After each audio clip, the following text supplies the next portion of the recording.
আরেকজনে বলে এই মহিলারা অ্যারেস্ট করতো, অ্যারেস্ট কর, মহিলা বেশি কথা বলে। এই কথার পরে আমি দাঁড়ায় রয়েছি, আমার ছেলে আম্মু তুমি কথা কেউ না, আম্মু তুমি কথা কেউ না। আমি আমার গহনাগাটি জিনিসপাতি সব লয়ে যায়, আমি কথা বলুন, আমার 5 ভরি স্বর্ণ 2 লাখ টাকা এরা নিয়ে গেছে, আমার এগুলো দেয় না, আমি কথা বলুন না, কি বলো তুমি চুপ করো। পরে কি জানি লেখে আমার কেন সই করেন, আমি কেন আমি সই করবো, আমি আমার গয়নাটা না দেন তো আমি সই করবো, আপনাকে সই করেন না, শুধু আপনার ছেলেরা আপনার স্বামীর এখন একটা দুর্ঘটনা ঘটাই দিন, আমি বয়তে যেগুলি ধরে রাখছো তো আমি সই করে দিছি, সই করে দিছি। আর ঠিক আছে গেছি কি আর লয়া ওখানে ওই কোস্টগার্ডের নাকি আতিক আর এই রায়হান অফিসার আরো 10 জন না 12 জন কালা কালা বুঝলো করতে ব্যক্তির মাস্ক পরা, 2 জন, একজন খালি সুন্দর চিকন, আমি মনে আতিক ফর্সা, হেয়ার খালি মাস্ক খোলা, হেই আমার লাগে বেশি তর্ক বিতর্ক করছে। আর এই মহিলা কুটা কথা বলছে, আর আমার লাঠি দিয়া মাথা বসে একটা ধাক্কা দিয়া ওরা ওই রুমের ভিতরে নিয়ে যাবে। কে মেয়া আমার ধরবেন না, আমরা কেন, আমি মহিলা মানুষ, আমার ছেলেগুলো বান্যাতে, আমার স্বামীরা বান্যাতে, আমার রুমের দোকান কা, আমার রুমের দোকান কা, বারবার আমি করতেছি আমার রুমের দোকান কা। ওই মহিলাকে অ্যারেস্ট করেন, এই চুপ, আমার মোছের দাঁড়িয়ে এনে চুপ, এখনই গুলি করুন। এই মেয়া আপনারা গুলি করবেন, আমরা কোস্টগার্ডের লোক এরকম তো হয় না, কোস্টগার্ডের লোক তো থাকে অন্যরকম ভদ্র, আমরা এরকম অভদ্র মতন। ওই মহিলার বান তো ওই আরেকবারটা ইয়ে লইছে, ওই হাতের রশি লাগাইছেন শিকল, হেঁটি লইছে লোকে বান, পরে আরেকজন না থাক বান দিস না, আটকাইস না, মহিলারা আটকাইস না। এই কথার পরে আমি যে কারোর ফোন দিন তাও আমার সুযোগ দেয় না, ব্যক্তি ফোন লয়ে গেছে, আমার ফোনটা আমি খুঁজে দিচ্ছি এইভাবে, মানে আমি ফোন করার মতন সুযোগই পাই না, আমি কার দ্বারে ফোন দিব। গয়নাগুলোর বিষয়গুলো কিভাবে, টাকাগুলোর বিষয়টা কিভাবে, গয়নাগুলোর বিষয়গুলো তুলে দিছে, আর গয়নাগুলো আর টাকাগুলো হাতে লইছে, হাতে লওয়ার পরে তখন আমি ইয়া করতেছি যে আমরা গহনা টাকা এগুলো লন কেন, পরে সমস্যা নেই, আমরা টেনশন করে নেই, কথা কয়ে ওইদিকে গেছে, ওইদিকে যায় একজনের কানে একজনে কি জানি বলছে, বলার পরে দিয়ে আবার গয়নাগুলো ধরেন আপনার গহনা জিনিস, আমি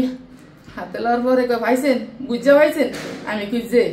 ওরম ছবি করতেছে, আমি কি যে পাইছি, এই কথা কয়ে রাইখা দিয়া তারপর আমি ফোন ধরছি, ওগুলো দেন আমাদের হাতে দেন, তুই পরে আবার নিয়ে গেছে, আমার গহনা জিনিস এগুলো নিয়ে যান কি আরে, নিয়ে ওই টেবিলে বয়ে কিছু নিয়ে লাগছে, লেখে আমার তারা সই করতে আইসি। আর একজন আমার ছেলের আর স্বামীর এরকম গুলি ধরে রাখছে, কেন সই করবেন, তখন আমার ছেলে ওই জায়গা থেকে আমার বলে, আমার স্বামী বলে সই দিয়ে দাও, সই দিত, আমি জীবনের ভয়তে আমার স্বামীর আর ছেলের আরাম হয়ে যেত, আমি সই দিয়ে দিচ্ছি। এইভাবে আমাকে আমার জীবনে হেনস্থা করতে আর দেখিনি, এখন যন্ত্রপাতি বিষয়টা আছে বিষয়, আমার ঘরের ভিতরে আমার ঘরের ভিতরে নিজের এরকম দিয়াতে আমার এই পিস্তল, আমি এই পিস্তল আমার ডয়ারের ভিতরে কেমনে আসছে, আমার ঘরে তো পিস্তল নাই, পরে আমি উসকে ধরিয়া চাইছি, দেখি এটা দিয়ে বাড়লো, আর এই কথা নিয়ে গেছে হাতে। আবার ওই রুমে ব্রাশ থয়ে ব্রাশের বাড়ার মধ্যে দুটো একটা ফুটলাটা লয়া এরকম থয়ে যায়, আমি দেখছি, আমি মনে করছি কি দিয়ে জানি পরীক্ষা করে ওটার মধ্যে কি বিরছে, পরে ডালছে ডাইলা এটার ভিতরে এগুলা কি বাইকের 5টা না 6টা মশারি ডাইলের মতন, 5 পিসি মশারি ডাইলের মতন, এইগুলা তো মশারির ডাইল, এটার ভিতরে রাখছে কে, ওইগুলা ডাল না, এগুলা ইয়াবা, তুই কেলে হঠাৎ ইয়াবা আমার বাড়ার মধ্যে, আপনি কি এইভাবে যখন থুইলেন, এগুলোই কি থুইছেন। এই মহিলা বেশি কথা বলে, এই মহিলার অ্যারেস্ট করে ওনে বসায় তো সেই আরেকজন আমার ধাক্কা মারে ওই রুমটাই লয়ে গেছে, আমি বয়তে এইভাবে রাখছি, বয়তে পরে আবার এই দরজা খুলে দিচ্ছে, ওইভাবে নিয়ে আমার দরজা আটকাইছে, পরে সারা না আমার অনেক ছেলের কাছে সন্তানের কাছে যাইতে দেন,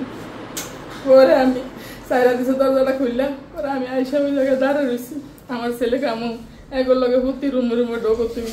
আমি নাইরা চার্জ করি, তাকে আমি ঢোকার দরকার নেই, আর দেয় না এগুলো, আর দেয় না আমার টাকা পয়সা এগুলো দেয়, এই জন্য আমি কান্দি দিকে এই মহিলার অ্যারেস্ট করে বসায় রাখ, টাকা পয়সা আপনারা কইলেন সমস্যা নেই, আপনি ওর কাছে রাখেন, আবার আমার তো সই হন, আমার গহনা দেন, আমার টাকা দেন, তো আমি সই দিই। পরে আমার ছেলেরা আর ওই স্বামীর গুলি ধরে রাখছে, আপনি কি সই দিবেন না দিবেন, তোরা ওখান থেকে এই রুমে এখানে বসা, এখান থেকে সই নিছে আমার। পরে ওই রুমে তাইকে দুজনে বাপু দুজনে বল তুমি সই দিয়ে দাও, আমি চিনি কি নাম, ও একজনের নাম আতিক, একজনের নাম রায়হান, এদের এখানে লেখা দেখছি পরিষ্কার একটা চিকন শিবচাপ একটা বর্ষা, এইতে আর একজন কালো ইয়া এই খাট্টি খুট্টি, এটা পড়া কিন্তু চৌকুন দেখছি আমার, আপনি যদি বেশি কথা বলেন তার ছেলের আমার স্বামীর, তার নাম কি জানছেন, একটু নিয়ে বড় বড় হচ্ছে, চুলগুলো একটু বড় করে কালো, উনি কালো, একটু স্বাস্থ্য ভালো স্বাস্থ্য ভালো, উনি আমার কানের দ্বারা আমি গেমি আমার কানের দ্বারা আমার গাল লাগে, আমরা বিনপুর সামনে আমার গাল লাগে করছেন কানের দ্বারা আমরা স্বামীর আমরা ছেলে শেষ করে দিব যদি আপনি কথা বলেন, আপনি চুপ থাকেন, আপনি চুপ থাকেন, বারবার এটাই বলে আমার ওই বাটাটা। রায়হান নামে কেউ ছিল? রায়হান একজন আর্থিক একজন, আর বলে অফিসার, ওরা বেগুনি দিয়ে সার সার করে বলে স্যার এদিকে আসেন, স্যার এদিকে আসেন, এই দেখলাম রায়হান আর আর্থিক। আচ্ছা, আর্থিক এই দুই তারা সিভিলে ছিল? যে না, এগো পোশাক আছে পরা, এগো পোশাক, এগো মাস্ক নাই, এরা মুখ খোলা, সব টিনের মাস্ক পরা, এবার মাস্ক পরা চকুন দেওয়া যায়।